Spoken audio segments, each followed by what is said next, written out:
英語聞き流し10分間、名作リスニング、英語テキストと MP3 ダウンロード、その他の物語は、ホームページよりご利用いただけます。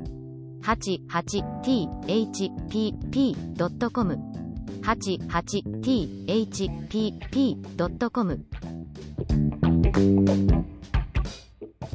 She shall play with me, said the little robber child. She shall give me her muff, and her pretty frock, she shall sleep in my bed. And then she gave her mother another bite, so that she jumped, and ran round with the pain, and the robbers laughed, and said, Look, how she is dancing with the little one.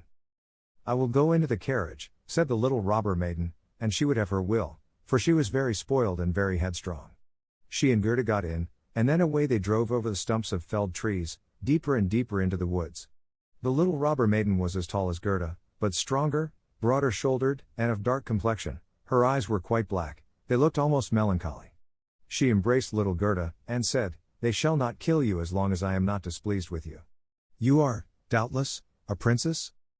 No, said little Gerda, who then related all that had happened to her, and how much she cared about little Kay. The little robber maiden looked at her with a serious air, nodded her head slightly, and said, They shall not kill you, even if I am angry with you, then I will do it myself, and she dried Gerda's eyes, and put both her hands in the handsome muff, which was so soft and warm. At length the carriage stopped. They were in the midst of the courtyard of a robber's castle. It was full of cracks from top to bottom, and out of the openings magpies and rooks were flying, and the great bulldogs, each of which looked as if he could swallow a man, jumped up, but they did not bark, for that was forbidden. In the midst of the large, old, smoking hall burned a great fire on the stone floor. The smoke disappeared under the stones, and had to seek its own egress. In an immense cauldron soup was boiling, and rabbits and hares were being roasted on a spit. You shall sleep with me tonight, with all my animals, said the little robber maiden. They had something to eat and drink, and then went into a corner, where straw and carpets were lying. Beside them, on laths and perches, sat nearly 100 pigeons, all asleep, seemingly, but yet they moved a little when the robber maiden came. They are all mine, said she, at the same time seizing one that was next to her by the legs and shaking it so that its wings fluttered. Kiss it, cried the little girl, and flung the pigeon in Gerda's face. Up there is the rabble of the wood, continued she, pointing to several laths which were fastened before a hole high up in the wall. That's the rabble, they would all fly away immediately, if they were not well fastened in. And here is my dear old Bach, and she laid hold of the horns of a reindeer, that had a bright copper ring round its neck, and was tethered to the spot. We are obliged to lock this fellow in too, or he would make his escape. Every evening I tickle his neck with my sharp knife, he is so frightened at it. And the little girl drew forth a long knife, from a crack in the wall, and let it glide over the reindeer's neck. The poor animal kicked, the girl laughed, and pulled Gerda into bed with her. Do you intend to keep your knife while you sleep? Asked Gerda, looking at it rather fearfully. I always sleep with the knife, said the little robber maiden. There is no knowing what may happen. But tell me now, once more, all about little Kay, and why you have started off in the wide world alone. And Gerda related all, from the very beginning. The wood pigeons cooed above in their cage, and the others slept. The little robber maiden wound her arm round Gerda's neck, held the knife in the other hand, and snored so loud that everybody could hear her, but Gerda could not close her eyes, for she did not know whether she was to live or die. The robber sat round the fire, sang and drank, and the old female robber jumped about so, that it was quite dreadful for Gerda to see her. Then the wood pigeon said, Coo! Coo! We have seen little Kay. A white hen carries his sledge. He himself sat in the carriage of the Snow Queen, who passed here, down just over the wood, as we lay in our nest. She blew upon us young ones, and all died except we two. Coo! Coo! What is that you say up there? Cried little Gerda. Where did the Snow Queen go to? Do you know anything about it? She is no doubt gone to Lapland, for there is always snow and ice there. Only ask the reindeer, who is tethered there. Ice and snow is there. There it is, glorious and beautiful, said the reindeer. One can spring about in the large shining valleys. The Snow Queen has her summer tent there, but her fixed abode is high up towards the North Pole, on the island called Spitzbergen. Oh, Kay! Poor little Kay, sighed Gerda. Do you choose to be quiet? Said the robber maiden. If you don't, I shall make you. In the morning Gerda told her all that the wood pigeons had said, and the little maiden looked very serious, but she nodded her head, and said, That's no matter, that's no matter. Do you know where Lapland lies? She asked of the reindeer. Who should know better than I? Said the animal, and his eyes rolled in his head. I was born and bred there, there I leapt about on the fields of snow. Listen, said the robber maiden to Gerda. You see that the men are gone, but my mother is still here, and will remain. However, towards morning she takes a draught out of the large flask, and then she sleeps a little, then I will do something for you. She now jumped out of bed, flew to her mother, with her arms round her neck, and pulling her by the beard, said, Good morrow, my own sweet nanny good of a mother. And her mother took hold of her nose, and pinched it till it was red and blue, but this was all done out of pure love.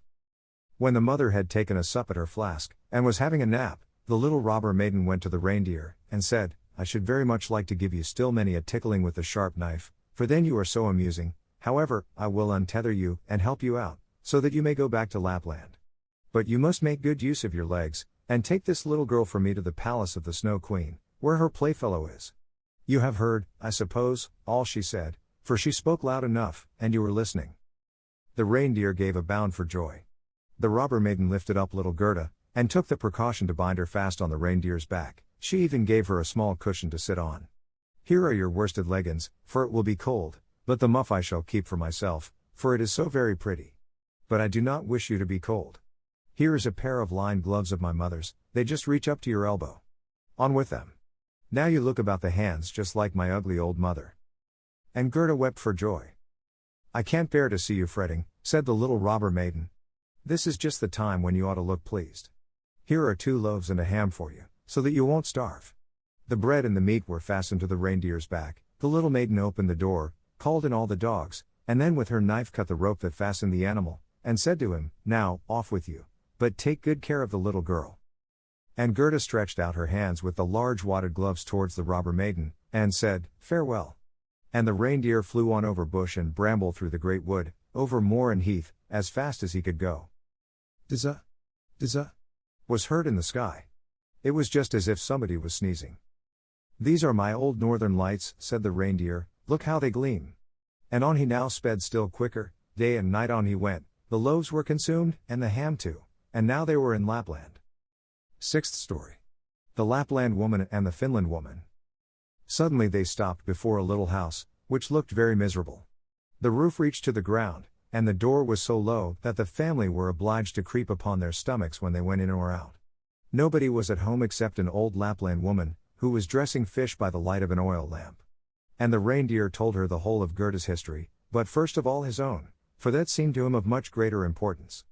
Gerda was so chilled that she could not speak. Poor thing, said the Lapland woman, you have far to run still. You have more than 100 miles to go before you get to Finland. There the Snow Queen has her country house, and burns blue lights every evening. I will give you a few words from me, which I will write on a dried haberdine, for paper I have none. This you can take with you to the Finland woman, and she will be able to give you more information than I can. When Gerda had warmed herself, and had eaten and drunk, the Lapland woman wrote a few words on a dried haberdine, begged Gerda to take care of them, put her on the reindeer, bound her fast, and away sprang the animal. Dizza, dizza, was again heard in the air. The most charming blue lights burned the whole night in the sky, and at last they came to Finland. They knocked at the chimney of the Finland woman, for as to a door, she had none.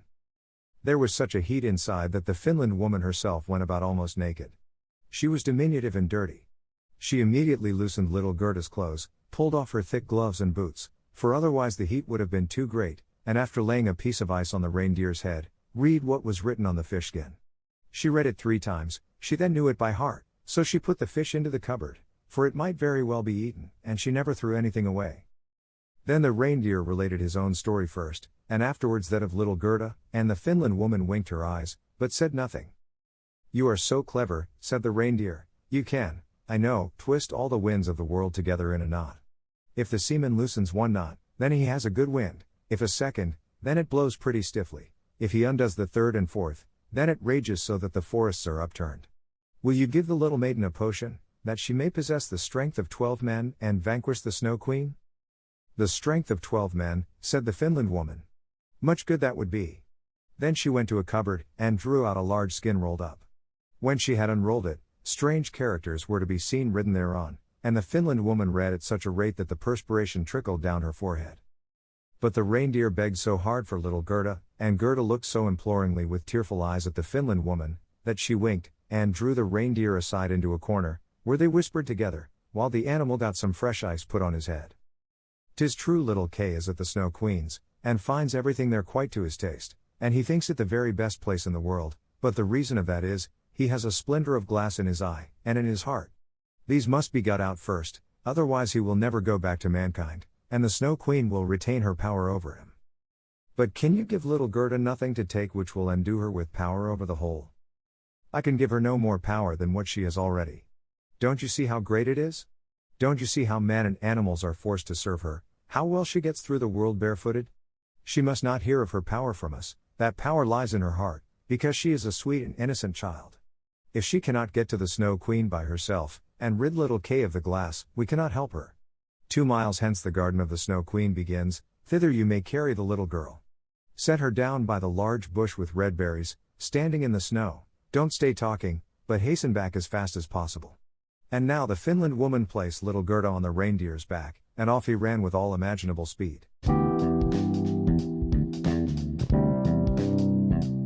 英語聞き流し10分間、名作リスニング、英語テキストと MP3 ダウンロード、その他の物語は、ホームページよりご利用いただけます。